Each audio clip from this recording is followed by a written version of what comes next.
Thank you so much, Barb, and thank you, Emma. Okay, so if there's any questions, please put your hands up, and if the mics can go roving. I'm going to kick off with one. It's about children. Okay. Ah. And there's been a lot on our press recently about the problems agriculture is facing, and there's been various photographs of farmers saying that their children's inheritance has been taken away. And there's lots of photos of little kids outside Parliament. And there's been an interesting public reaction. I mean, seems quite normal to farmers, quite normal to us. But there's been an interesting public reaction with people saying, you can't decide what your children are going to do. You can't, put that responsibility on your children. I've got 3 children. One's a vicar, one's a farmer, one's a musician. They follow their passion because my wife told me to let them follow their passion. So, what's your view about this whole succession and, allowing people to follow their passions versus this pressure of tradition that we, carry as an industry? I think we're in a really privileged position in the sense that growing up on a farm and in that industry it's something that unless you've grown up in that, you don't get how wonderful it is. And, I moved back to my home farm where I grew up, and I have the wonderful kind of position that I can bring my children up around that, which is great. I wholeheartedly do buy them sheep for their birthday, but I think that's probably selfish. I'm increasing my flock. It's your sheep, honestly. But, and I really do think that it's a wonderful way of life, but I'm also fully aware that I have to teach full time to fund my sheep habit. So, it's not necessarily, I'm not doing it in a financially viable way. So I think, exposing children to the magic of farming, and actually, there's so much doom and gloom about showing them the positives of it, and something like this where we're really kind of showcasing the advantages of our industry are huge. And if we can showcase that for our children, the technology, I really want to show my children the JCB slides from yesterday and really show them how that is, because that will really engage my son in particular into the farming community.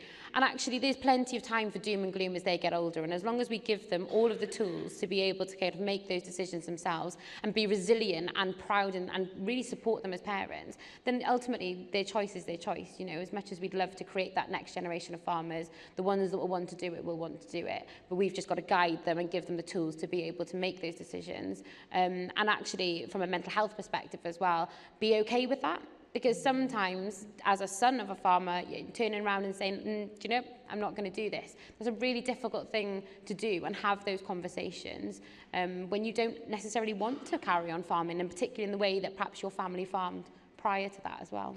Barb, you've taken your children around the world. You've shown them so many things. Views on that? Very similar to Emma's in that I think we do them a disservice by saying that you must take over the family farm. We actually were very fortunate where John's parents said, it's your farm now, you do as you like. And so we had the freedom to sell without the baggage that comes with it. And we would like to do that for our children. Would I love to see a Black Fox distillery 200 years in the future? Absolutely. If it doesn't happen, not my problem. Thanks, Barb. Okay, microphone number 3, please, which looks like Zana. Thank you very much. What an incredible session and a real roller coaster. My name is Anna Reynolds, and I'm a farmer, but I'm also a weaver, and I work full time at HGB and get involved in many, many things. My question to you is, what advice would you give to anyone looking to discover their purpose and their why? Thank you. For me, I've struggled with this, as in oftentimes purpose doesn't pay the bills. And so that is where I struggle, and I see people say, maybe you should follow your talents. And if your talents mesh with what you want to do, then I think you're on the road and you can go. The trouble that I see following your passion is, as I said, it often doesn't pay the bills, and it's really difficult. But you still get, there's plenty of time outside of work to follow your passion if you want to do it. You teach and you do, the charity. So there's ways to make them both work. Yeah, I should have said that with my children following their passion, farmer, vicar, musician, I know I'm never going to be rich, but I'm going to be fed, I'm going to be prayed for, and I'm going to be entertained. Okay, microphone 3. Thank you. Kate Russell, and thanks for those great presentations, both of you. It's wonderful to celebrate successes, and we get to hear a lot of fantastic and inspirational stories here. Barb, would you mind if I ask you a bit more about the failures? Because Absolutely. Clearly there were plenty of setbacks along your journey, and I'd like to understand how you processed those and moved on from them. And Emma, you helped us understand a bit about the process you went through in counselling and overcoming huge, unimaginable hurdles. But Barb, in a business sense, how did you process your failures and turn them into success? So we face, I didn't tell you that when I planted those 28,000 tulips, I lost 95% of them the following spring. It wasn't my technique, but it had to do with if someone gives you a fantastic deal at the end of October, it's not a good deal. But the resilience that you have, and I think it comes down to a lot what Emma says, it's the people around you. I had John beside me saying, you know what? We can plant something else. We can take this forward. My parents were the same. My in-laws were of the same ilk. So I would say the best way to do that is to surround yourself with people, because everyone's been through something difficult. It has not been a clear sailing adventure. We didn't have product to sell for 6 months out of this year because we didn't have bottles and labels. Bottles were coming from China, labels were coming from Portugal, and there was shipping issues and weather issues and all kinds of things. So when you lose a sales period of half a year, it really kind of hits the bottom line. But you know what? Next year's going to be better. And talking that out with other people, we found out that others have had the same issues and getting through it. So I really believe it's communication, talking with people. Okay, there's a couple of themes on the app. I'm going to try and pick it up. So it's about change and getting stuck. So Barb, you have actively pursued opportunities. You've actively pursued change, and you've chased them. Anna, you kind of had a shock reaction and came through that. And it's possible in both of those circumstances to get stuck.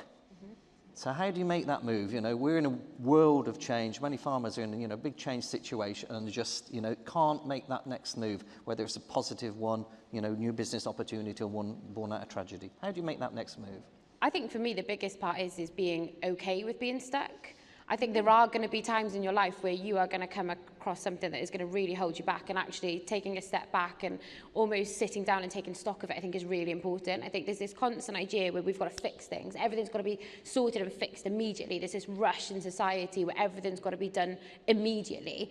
When actually it's perfectly acceptable to sit back and think, do you know what, this isn't right now, and it might take a little while to get through this, but actually sit back and take that time rather than making rash and brash decisions to push through that. And I think we very much lost that ability in society to just stop and think. And there's been huge moments throughout kind of my life over the last few years where I've really had to just stop and think, right, hold on, is this going to work? Is this not going to work? But just stop. And silence is a little bit golden. And then once you've had that time to kind of digest and kind of breathe and take it through, then resort to kind of the people that are strapped in your tractor with you and bring them in and go forward that way. But I think there's a great ability in just being able to pause. Bob? I think that there's a lot of value in putting things in perspective. Because yes, no sales for a long time. I have a healthy family. I'm surrounded by good people. We are doing something that is fun and amazing, and that, yes, it's bad today. Tomorrow's going to be better. My daughter was 2 years old, and she had a rough day, and I tucked her in at night, and I said to you know what, sweetheart, everything's going to be better tomorrow. And she looked at me and she said, not your hair. Okay, we'll take one last question. Number 5, please. This is aimed at Emma. I know you're thrilled to see me. From a rep perspective and young farmer perspective, you were saying that we need to engage in these conversations with people on the farm to be able to support them. How would you recommend that we initiate these conversations? Because in farming, we're very much a society of it's fine, and to try and mask it by going to the pub or hiding down the shed, going to fetch cows at like 2 hours early just so you can go away from people. But how do you think that we, as reps and vets and nutritionists, we can initiate those conversations with farmers and make them comfortable to talk? I think knowledge is power, essentially, and I think ultimately that's where my kind of perspective changed, was having that understanding of it's okay to ask somebody, are you okay? But also, up until Dan passed away, I had no idea that the best way to deal with suicide was to ask somebody directly. If you've got concerns, and that day that I saw that video on that laptop, I should have just said to him, are you suicidal, and have those open and honest conversations. But knowledge really is power, and I highly recommend that, you know, everybody within this room who's involved in the industry really kind of, you know, educate yourselves, and you know, I'm not plugging our training, but our training is available as well as other organisations. But you know, it's really important to educate yourself on how to have those conversations. I think all too often we're focused on our job, and it's like we've got to go in there and that's what we've got to do, and then we go out. But actually they're human beings, and I would imagine every one of us in the room at some point has walked away from somebody and thought, you know, there's something not right there, but not sure how to engage in those conversations. And it really is as simple as just being able to listen. And sometimes all you've got to do is just sit and listen. You don't really even have to say anything. You've just got to be that person that is there for them. And if you're able to give somebody on farm that time to be able to sit and listen, it's absolutely invaluable. And in a day and age, like I said, where we're rushing and we're busy kind of going from one thing to the next, just to sit and take that time is huge.